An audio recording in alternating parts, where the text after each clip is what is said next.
Ladies and gentlemen, welcome to the Football Daily Weekly. Lovely to have you here with us. Adam is here. All right, and Dave from Squawker. Hi. Good to have you here, chaps. We're talking Premier League. What did we learn from the weekend? Well, we learned that Liverpool are very, very good still, and that they can hammer Tottenham easily. They won 4-0 at Anfield. Adam, you are a Spurs fan. Yes. You are gutted. Yes. But I mean, what does this mean? Does it mean Liverpool are going to win the title? I don't know. So if they win every game now, they win the title, right? That's right. Yeah. They're playing City and Chelsea at home. They're 4 points above Manchester City. But City have 2 games in hand, but City do need to go to Anfield, of course. Say City are still the favourites. I would personally say, but I think this is as good a chance as any. Liverpool are going to get to win it, isn't it? Next season, City are going to strengthen, Chelsea are going to strengthen. Yes. You know, Man United are going to spend how much on new players? 200 million or 100 million or something. So I think it's as good a chance as any for Liverpool to win it.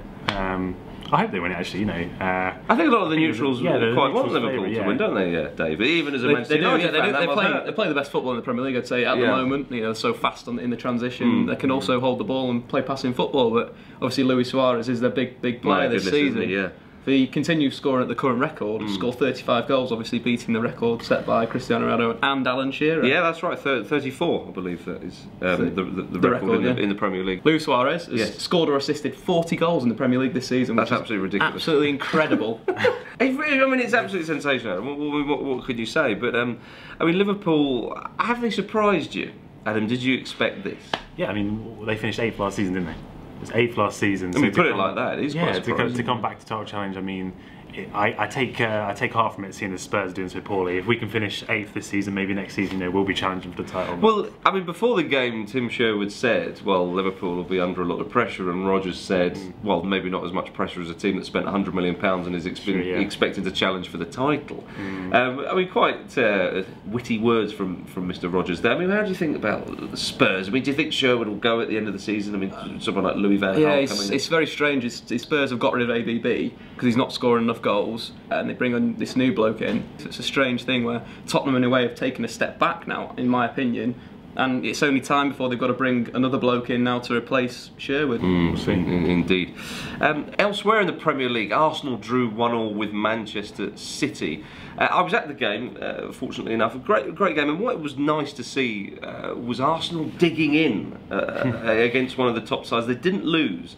They have done, I mean, they've lost to Manchester City, lost 6-3, they lost to Liverpool 5-1, and obviously Chelsea 6-0. But, I mean, were you pleased for Arsenal that they actually dug in? And, I mean, they didn't win the game, but it was a much better performance against one of the biggest sides. I think it was a good performance, like you're saying, but I think they started very, very slowly. It's one of those things where it's a game where you've got to get up for it as a player, and it seemed like some Arsenal players, they don't get up for the big occasion. I think Flamini obviously scored the goal, and he's someone that can get up, but he might need to rally the troops around him to do that. It seemed City dominated the first half. David Silva again was absolutely instrumental. Completed 65 passes in the game, more than any other player, created chances left, right and centre. He's just a quality asset to have, and it's strange to see the likes of Cazorla and Rosicky maybe not having that same influence on the game that they should have, you know, in the later stages of their career, really. I mean, you said earlier that Manchester City are still favourites for the league. I think so. So how many games have they got in hand? They've got 2 games in hand on Liverpool, and they're 4 points behind and still need to go to Anfield. It's that game at Anfield, isn't it? Yeah. Liverpool are so good going forward.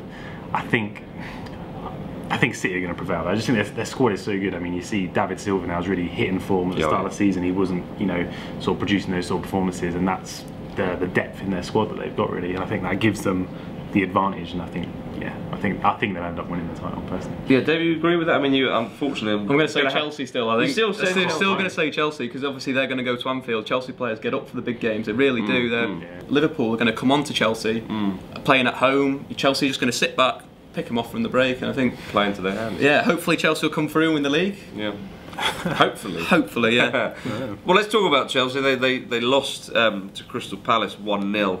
And it's, as you were saying, Dave, I mean, they do struggle sometimes against the smaller sides because they're more of a reactive kind of team, and when they have to take the game to sides that want to sit back like Palace themselves, it can be a different story, can't it? Yeah, I think it's the goal scorer that they're lacking. It's been said all around it, the goal scorer. They're lacking a striker up front, or potentially your Cristiano Ronaldo type player. Hazard obviously scored a number of goals this season, has been pretty brilliant, but I think it's a different level when you've got Ronaldo scoring goals, or someone like Messi who used to play wide, scoring the goals, taking the fight to the team. It's potentially somewhere where they need to strengthen, or to bring Lukaku back. Again, he was, for Everton, again, brilliant, I thought. top player, someone that they could really do with, someone they could build around on the counter attack really. So it's a strange one, Mourinho letting him go. Well, Crystal Palace did register a great win against Chelsea, of course, which will have helped their relegation battle no end. It's still interesting down there. Fulham lost against Everton. Yep. Cardiff got a vital point against West Brom. I mean, that's much more of a hindrance to West Brom rather than an encouragement to Cardiff, you would say.